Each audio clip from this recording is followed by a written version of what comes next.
Ikinababahala ng CHD1 ang tumataas na bilang ng influenza-like illnesses at respiratory diseases sa Region 1. Narito ang report. Habang papalapit ang Pasko at Bagong Taon, papalapit na ring maranasan ang peak ng amihan o panahon kung kailan mararamdaman ang pinakamalamig na klima.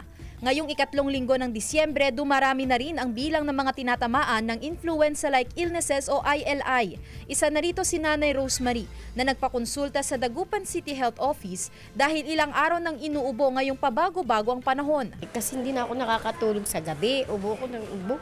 Tapos mahirap akong huminga. Lalo na ngayon yung mata ko, parang nag-iinit siya.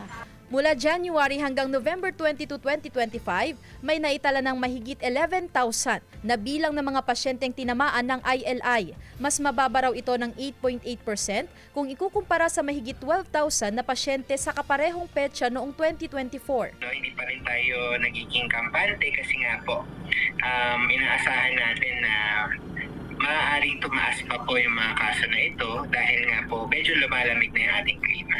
Ayon sa datos ng Center for Health Development ng DOH Region 1, karamihan sa mga tinatamaan ng influenza-like illnesses ay mga batang edad 1 hanggang 4.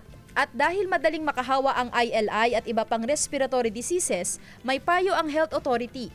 Ang mga influenza-like illness naman, mga karamihan po sa kanila ay mga viral disease po. Ibig sabihin, pwede po silang mag-resolve kahit hindi po umiinom ng gamot. Kailangan lang po ng pahinga at kailangan po ng supportive na treatment. Kasama si Daryl Peralta, Sandy Salvacio, One North, Central Luzon.